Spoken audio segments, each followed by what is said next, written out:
अगर मैं आपसे बोलूं 1 करोड़ बनाना मुश्किल नहीं है, पर 1 करोड़ तक पहुंचने से पहले 90% लोग गेम से भाग जाते हैं। और रीजन क्या है? सैलरी कम नहीं है, स्टॉक टिप्स नहीं मिली है, रीजन सिंपल है कि सिस्टम ही नहीं है। वेल, आज मैं आपको एक सिंपल रोड मैप दूंगा जिसे देखकर एक बिगिनर भी 1 करोड़ का पोर्टफोलियो बना सकता है। और सबसे इंपॉर्टेंट, ये गेट रिच क्विक स्कीम नहीं है, ये get rich for sure system है। सबसे पहले एक सवाल, 1 करोड़ क्यों? 2 करोड़ क्यों नहीं? क्योंकि 1 करोड़ के बाद गेम पूरा चेंज हो जाता है। आपका 1 करोड़ इन्वेस्टेड है तो आपको 12% अगर रिटर्न मिल रहा है तो आपको 12 लाख रुपए पर ईयर मिल रहे हैं, मतलब 1 लाख रुपए पर मंथ। मतलब आपका पैसा अभी आपके लिए काम कर रहा है, आपका बॉस आपका बैंक बैलेंस बन जाता है। ये होती है फाइनेंशियल फ्रीडम की स्टार्टिंग लाइन। अब एक डेंजरस मिथ, जब सैलरी बढ़ेगी तब मैं इन्वेस्ट करूंगा। गलत। मैंने लोग देखे हैं जिनकी सैलरी 12 लाख रुपए है, वो डिसिप्लिन्ड होते हैं। और मैंने ऐसे भी लोग देखे हैं जिनकी सैलरी 30 लाख रुपए होती है लेकिन वो ब्रोक होते हैं। क्यों? Lifestyle inflation. जैसे ही सैलरी बढ़ती है, घर upgrade, car upgrade, expense upgrade और सेविंग्स जीरो। इनकम बढ़ने से रिच नहीं बनते, सिस्टम से रिच बनते हैं। अब मैं आपको बताता हूँ एक सिंपल 5 स्टेप फॉर्मूला।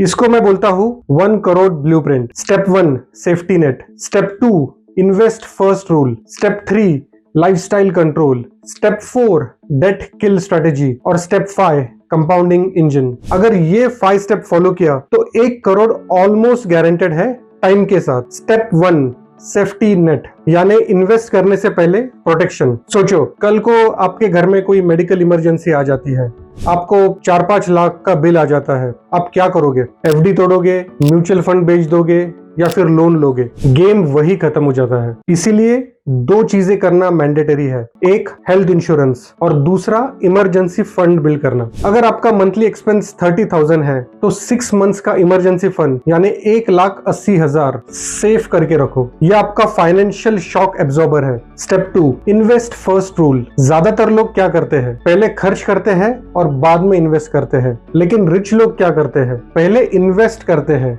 और बाद में खर्च करते हैं। रूल सिंपल है, सैलरी आते ही 20 to 30% ऑटो इन्वेस्ट कर दो। अगर सैलरी 50,000 है तो 10 से 15,000 का सीधा SIP कर दो, बाकी पैसे खर्चने के लिए यूज करो। और यहाँ एक मैजिक होता है कंपाउंडिंग का। पहले 10 लाख बनाने में टाइम लगता है, उसके बाद के 10 लाख फास्ट आते हैं और आखिरी के 10 लाख ये रॉकेट जैसे बढ़ते हैं। इसको बोलते हैं snowball effect. Step 3 lifestyle control, और ये सबसे डेंजरस ट्रैप है, लाइफस्टाइल इन्फ्लेशन। अगर आपकी इनकम बढ़ती है पर एक्सपेंस उससे फास्ट बढ़ रहे हैं और सेविंग्स फ्लैट रह जाती है तो ये प्रॉब्लम है। तो इसका सॉल्यूशन क्या है? 3 बकेट रूल। पहला इन्वेस्टमेंट, दूसरा फिक्स एक्सपेंस और तीसरा गिल्ट फ्री स्पेंडिंग। जो बचा एंजॉय करो, पहले 2 कॉम्प्रोमाइज नहीं होने चाहिए। Step 4 debt kill strategy. अगर आप इन्वेस्ट कर रहे हो और साथ में क्रेडिट कार्ड का लोन है तो आप बहुत बड़े प्रॉब्लम में हो। मार्केट 12% रिटर्न देता है लेकिन क्रेडिट कार्ड का इंटरेस्ट 36% है, तो ये आपको कभी ऊपर नहीं आने देगा। तो सबसे पहले ये जो हाई इंटरेस्ट लोन है इसे खत्म करो। Step 5 compounding engine. अब आता है एक्चुअल वेल्थ क्रिएशन। अगर आप बिगनर हो तो एक सिंपल फॉर्मूला यूज करो। 60% डालो इक्विटी में, 15% डालो गोल्ड में,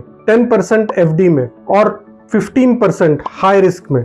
बस डिसिप्लिन से यही काम 10-12 साल करते रहो और 1 करोड़ पॉसिबल है। अब एक इंपॉर्टेंट माइंडसेट शिफ्ट। 10 करोड़ और 1 करोड़ सेम नहीं होते। 10 लाख पे रिस्क लेना इजी लगता है, लेकिन जब कैपिटल बढ़ जाता है, 1 करोड़ हो जाता है तो 20% लॉस मतलब 20 लाख रुपीज, तब जरा रिस्की लगता है। इसीलिए जैसे जैसे पोर्टफोलियो बढ़ता है रिस्क मैनेजमेंट और इंपॉर्टेंट हो जाता है। 1 करोड़ बनाना लक नहीं है, डिग्री से नहीं होता, टिप्स से नहीं होता, सिस्टम से होता है। और 90% लोग फेल क्यों हो जाते हैं? नॉलेज की वजह से नहीं, एग्जीक्यूशन की वजह से। आज डिसाइड करो, क्या तुम सिर्फ वीडियो देखने वाले हो या फिर 1 करोड़ बनाने वाले हो? अगर सीरियस हो तो इस वीडियो को सेव करो और आज से स्टेप 1 स्टार्ट करो। अगर तुम्हें प्रोसेस ड्रिवन इन्वेस्टमेंट सीखनी है तो चैनल को फॉलो करो।